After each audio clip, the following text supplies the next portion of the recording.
Bismillahirrahmanirrahim. Assalamualaikum warahmatullahi wabarakatuh.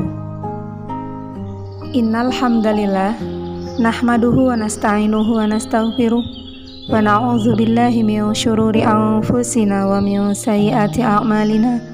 May yahdihillahu fala mudhillalah wa may yudlil fala hadiyalah. Allahumma shalli ala sayyidina Muhammadin wa ala alihi wa ashabihi ajma'in. Amma ba'du.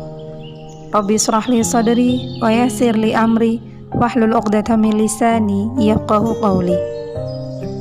Sahabat Salimah yang dirahmati Allah, marilah kita senantiasa memanjatkan rasa syukur kepada Allah Subhanahu wa taala karena sampai hari ini Allah masih memberikan kekuatan untuk kita berpuasa. Semoga Ia berkenan menerima persembahan puasa kita ya. Amin ya rabbal alamin. Salawat serta salam semoga senantiasa tercurah kepada kekasih kita Rasulullah Sallallahu Alaihi Wasallam beserta para keluarga, sahabat, serta umatnya yang senantiasa istiqomah. Semoga kelak kita bisa mendapatkan syafaat dari Rasulullah Sallallahu Alaihi Wasallam.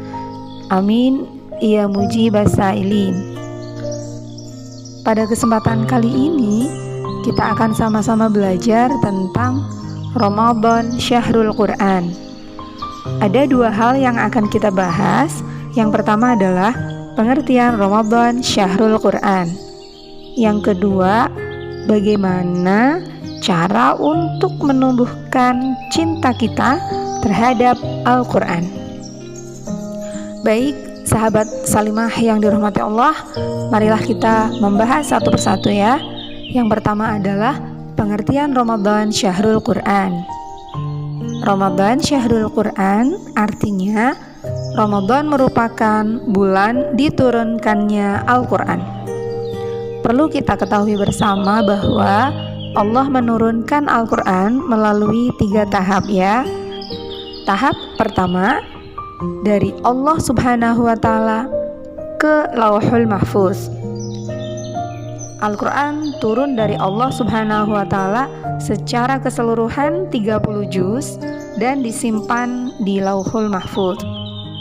Sebetulnya apa sih Lauhul Mahfuz?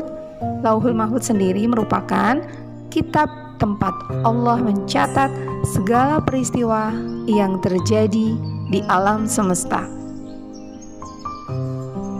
Allah Subhanahu wa taala berfirman dalam Al-Qur'an surat Al-Buruj ayat 21 sampai 22. A'udzu billahi minasyaitonir rajim. Bismillahirrahmanirrahim. Bal huwa Qur'anum Majid fi lauhim mahfuz. Bahkan yang didustakan mereka itu ialah Al-Qur'an yang mulia yang tersimpan dalam Lauh Mahfuz. Untuk tahap yang kedua, dari Lauhul Mahfuz ke Baitul Izzah di langit dunia. Al-Quran turun dari Lauhul Mahfuz ke Baitul Izzah, yaitu rumah yang berada di langit dunia atau di lapisan langit yang terakhir pada bulan Ramadan. Allah Subhanahu wa taala berfirman dalam Al-Quran surah Al-Baqarah ayat 185. A'udzu billahi minasyaitonir rajim. Bismillahirrahmanirrahim. Syahrul Ramadan alladzi unzila fihi al-Qur'an hudal linnas wa bayyinatin minal huda wal furqan. Bulan Ramadan, bulan yang di dalamnya diturunkan Al-Qur'an sebagai petunjuk bagi manusia dan penjelasan-penjelasan mengenai petunjuk itu dan pembeda antara yang hak dan yang batil. Rasulullah Sallallahu Alaihi Wasallam juga bersabda, Al-Quran dipisahkan dari Az-Zikr atau Lauhul Mahfuz, lalu diletakkan di Baitul Izzah di langit dunia. Kemudian Jibril menyampaikannya kepada Nabi Sallallahu Alaihi Wasallam. Hadis riwayat Al-Hakim. Nah, pada tahap kedua inilah yang kemudian kita kenal dengan peristiwa Lailatul Qadar. Seperti seperti itu ya. Untuk tahap yang ketiga, dari langit dunia kepada Rasulullah Sallallahu Alaihi Wasallam. Al-Quran turun dari langit dunia kepada Rasulullah Sallallahu Alaihi Wasallam secara berangsur-angsur selama kurang lebih 23 tahun. 13 tahun di Mekah dan 10 tahun di Madinah. Allah Subhanahu wa taala berfirman dalam Al-Qur'an surat Asy-Syu'ara ayat 192 sampai 194. A'udzu billahi minasyaitonir rajim. Bismillahirrahmanirrahim. Wa innahu latanzilu rabbil alamin. Nazala ruhul amin ala qalbika litakuna minal munzirin. Dan sungguh Al-Quran ini benar-benar diturunkan oleh Tuhan seluruh alam, yang dibawa turun oleh Ar-Ruhul Amin atau Malaikat Jibril ke dalam hatimu Muhammad, agar engkau termasuk yang memberi peringatan. Nah, pada tahap turunnya Al-Quran yang ketiga inilah yang sering kita kenal dengan Nuzulul Quran. Selanjutnya, pembahasan yang kedua adalah bagaimana cara menumbuhkan cinta kita terhadap Al-Quran.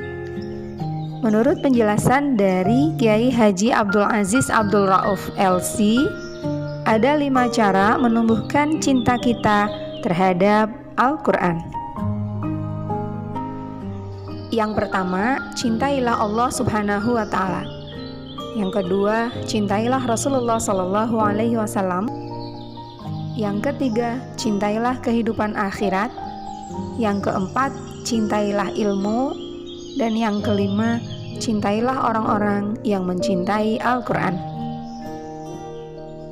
Tadi yang pertama adalah cintailah Allah. Siapa yang mencintai Allah, maka ia akan mencintai Al-Quran. Sebab Al-Quran adalah kalamullah atau perkataan Allah. Yang kedua, cintailah Rasulullah Sallallahu Alaihi Wasallam. Siapa yang mencintai Rasulullah Sallallahu Alaihi Wasallam, maka ia akan mencintai Al-Quran. Sebab apa? Sebab di dalam diri Rasulullah Sallallahu Alaihi Wasallam terdapat banyak sekali motivasi, ya, yang terkait dengan Al-Quran.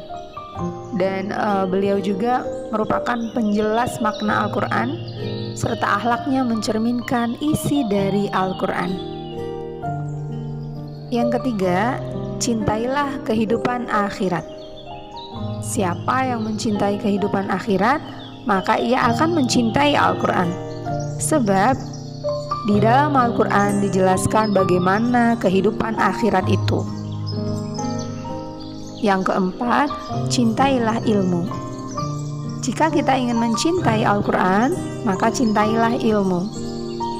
Sebab dengan mencintai ilmu, kita akan tertarik dengan ilmu Al-Quran yang tidak ada di dalam buku manapun.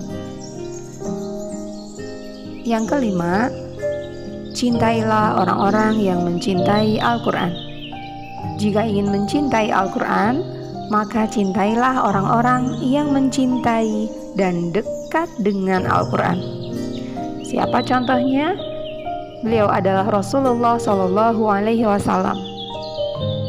Lalu para sahabat-sahabat beliau atau umat sekarang yang mereka itu sangat mencintai Al-Quran.